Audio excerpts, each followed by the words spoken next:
Shalom, selamat pagi, salam jumpa segenap anggota Jemaat Gereja Toraja Bintaro dimanapun berada. Hati yang berlimpah syukur atas kasih dan pemeliharaan Tuhan yang boleh dirasakan sampai saat ini. Hari ini kita akan mendengarkan firman Tuhan dari Injil Lukas pasal 8 ayat 25. Injil Lukas pasal 8 ayat 25. Untuk itu mari kita siapkan hati kita. Kita berdoa. Bapa yang Maha Mulia, Allah yang Maha Kudus, kembali kami mau duduk diam di hadirat Tuhan. Kami mau menanti-nantikan Bapa berbicara bagi kami. Kami mohon belas kasihan Tuhan menguduskan semua kami. Kuduskan hati dan pikiran kami semua. Mohon ampun atas ketidaktaatan hidup kami. Lalu ketika kami mendengarkan kebenaran firman-Mu, kami ada dalam kesucian kekudusan Bapa di surga. Taruhlah hamba-Mu serendah-rendahnya ya Tuhan, supaya di dalam setiap kebenaran ini, Bapa yang dipermuliakan. Di dalam nama Tuhan Yesus Kristus, kami siapkan hati kami untuk menerima kebenaran firman-Mu. Amin. Firman Tuhan yang akan kita dengarkan bersama diambil dari Injil Lukas pasal 8 ayat 25. Injil Lukas pasal 8 ayat 25, firman Tuhan. Lalu katanya kepada mereka, "Di manakah kepercayaanmu?" Maka takutlah mereka dan heran. Lalu berkata seorang kepada yang lain, "Siapa gerangan orang ini, sehingga ia memberi perintah kepada angin dan air dan mereka taat kepadanya?" Tema renungan kita adalah damai di tengah badai. Bapak, Ibu, Saudara yang dikasihi Tuhan, arti kata damai dalam Kamus Besar Bahasa Indonesia adalah tentram, tenang, aman, atau rukun. Sedangkan arti kata badai adalah angin kencang yang menyertai cuaca buruk yang biasanya datang tiba-tiba. Menjadi pembawa damai adalah salah satu tantangan terbesar bagi orang-orang percaya.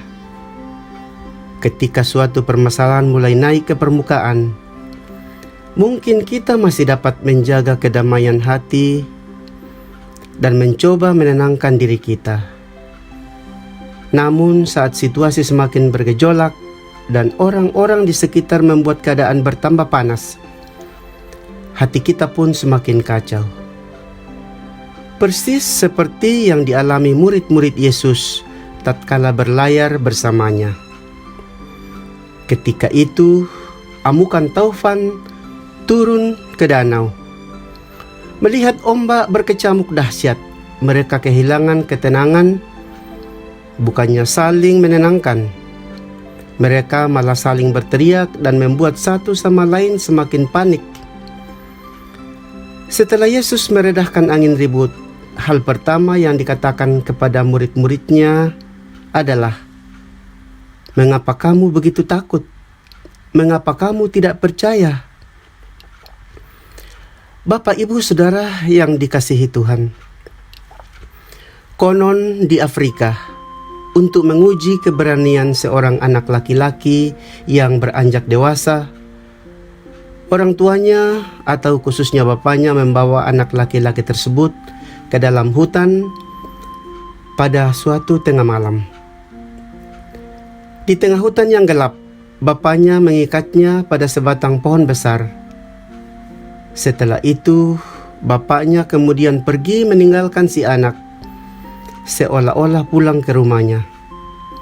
Tapi ternyata tanpa sepengetahuan si anak, bapaknya berdiri agak jauh sambil mengawasi anaknya yang sedang terikat itu, dengan senjata panah yang siap di tangan, kalau-kalau ada binatang buas yang akan mengganggu anak itu. Bapak, Ibu, Saudara, jika Tuhan beserta kita, kenapa kita lebih sering gelisah dan dicekam ketakutan ketimbang merasa damai saat melalui hari-hari kita? Di dalam Injil Markus pasal 4 ayat 38 ditulis bahwa Yesus tidur di buritan. Dalam struktur kapal, buritan adalah bagian yang sangat penting. Mengapa? Karena di buritanlah letak kemudi kapal. Dari sana seorang nahkoda menentukan kemana kapal akan mengarah saat mengarungi lautan luas. Hal itu berarti Yesus berada di tempat yang tepat. Meski kita menyangka Yesus tengah tertidur, namun sebetulnya tak sedetik pun Dia melepaskan kemudi kehidupan kita. Sedahsyat apapun badai yang menerpa, Yesus tidak akan membiarkan kita tenggelam. Apapun yang terjadi, tenanglah. Jangan lihat ombak besar yang bergejolak di sekitar kita. Tidak perlu terbawa-bawa keadaan. Pandanglah hanya kepada Yesus dan bertahanlah. Saat kita berhenti berusaha merebut kendali kehidupan kita dari tangannya, damai sejahteranya akan mengaliri hati kita sampai meluap. Bapak, Ibu, saudara-saudara yang dikasihi Tuhan Yesus, seiring pertumbuhan iman kita, kedamaian itu akan memancar melalui perbuatan dan perkataan kita.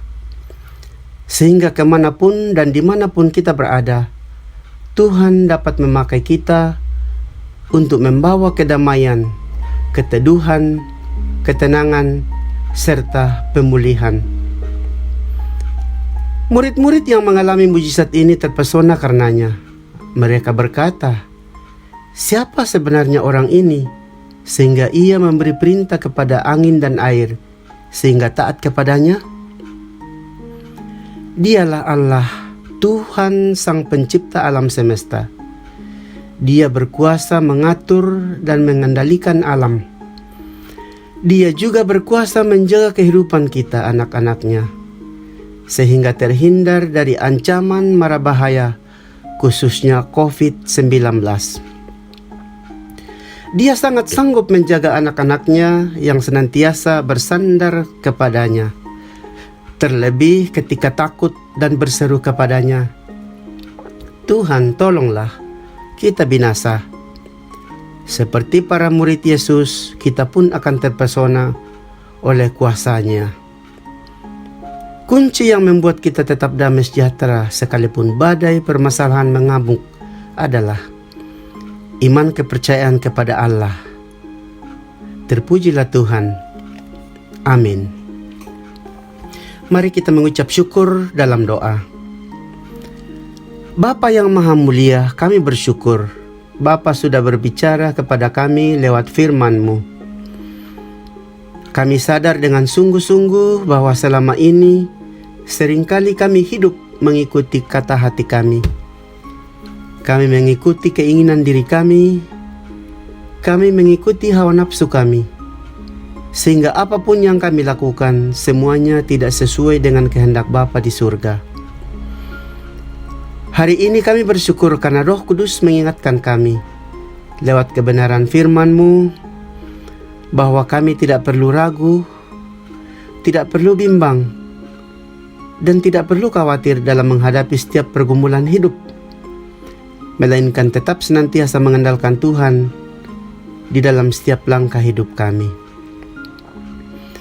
Bapa dalam surga, kami berdoa untuk setiap anak Tuhan yang bergumul karena masalah ekonomi, yang bergumul karena masalah pekerjaan, yang bergumul karena masalah kesehatan, bahkan juga yang bergumul karena masalah rumah tangga. Kiranya Bapa berkenan menjawab doa-doa mereka, permohonan mereka, sesuai dengan kehendak Bapa, bukan kehendak kami. Bapa yang Maha Baik, ini doa dan permohonan kami, yang kami sampaikan melalui Yesus Kristus, Tuhan dan Juru Selamat kami yang hidup. Amin.